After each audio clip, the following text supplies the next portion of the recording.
আজকে বাচ্চার বয়স ৮ দিন। কালকে আমি রানীক্ষেত রোগের ভ্যাকসিন দিয়েছি। তো বাচ্চাগুলা মাশাল্লাহ একদম সুস্থ আছে। এখানে 2 ধরনের বাচ্চা আছে একসাথে মিক্সার করা। টাইগার মুরগি আছে এবং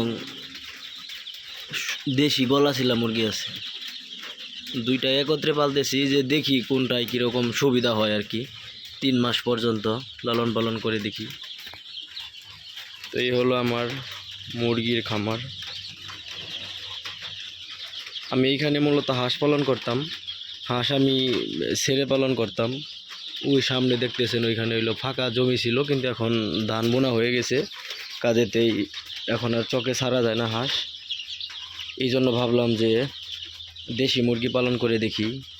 দেশি মুরগি ছেড়ে পালন করলে আসলে কি সুবিধা হয় নাকি, এই জন্য দেখার জন্য আর পরীক্ষামূলকভাবে কিছু বাচ্চা তুলছি আমি। এখানে 100 পিস গলাচিলা দেশি আছে আর 80 পিস টাইগার মুরগ আছে। শুধু মুরগ, কোনো মুরগি নাই। আমি আলাদাভাবে অর্ডার দিয়া শুধু মুরগ বাচ্চা আনছি। এগুলো আনছি হইলো মূলত বগুড়া থেকে। শাহাদাত ভাই নামে এক ভাই আছে, ভাইয়ের কাছ থেকে আনছি। দেখেন বাচ্চাগুলো সবগুলো সুস্থ একদম। আমার একটা বাচ্চাও মারা যায়নি, আল্লাহর রহমতে সবগুলা বাচ্চাই ঠিকঠাক আছে।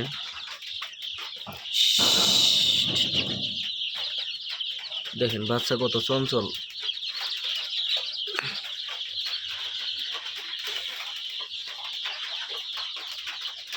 আমি মূলত 3 মাস পালন করব এগুলোকে, তারপরে দেখি কেমন সুবিধা হয়। তারপরে যদি দেখি যে সুযোগ সুবিধা ভালোই দেশি মুরগি পালনে, তাহলে আমি একসাথে 400 বা 500 মুরগি পালন করব। এখন প্রথম ব্যাচ, এই জন্য আমি আর কি কম করে উঠাইছি বাচ্চা।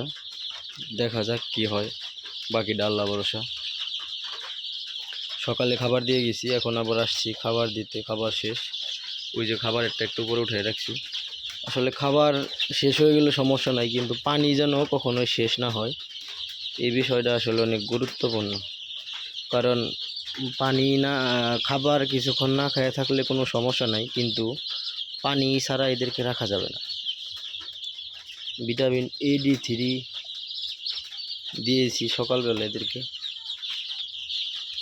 কিছু নিম পাতা এনে দিছি যে দেখি নিম পাতাগুলা এরা খায় নাকি, কিন্তু নিম পাতা দেখতেছি এরা খায় না। মানে ছোটো বাচ্চা তো এখনও ওইরকমভাবে বুঝে না, কিন্তু এই যে 2-1টা ঠোকর দিতেছে, মানে কামড় দিতেছে আর কি পাতার মধ্যে, কিন্তু ওইরকমভাবে এখনও বুঝে না। এই যে নিম পাতা এই যে খাইতেছে, এই কারণে বাইরে দিছি। ভাবছি মাঝে মাঝে দিমু নিম পাতা, সজনে পাতা, এগুলো দিলে নাকি এদের রোগ প্রতিরোধ ক্ষমতা বৃদ্ধি পায়।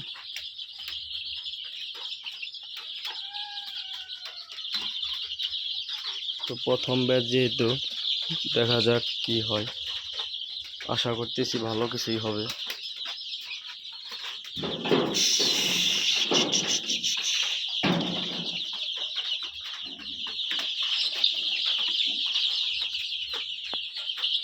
সবাই দোয়া করবেন যাতে ভালো কিছু হয়।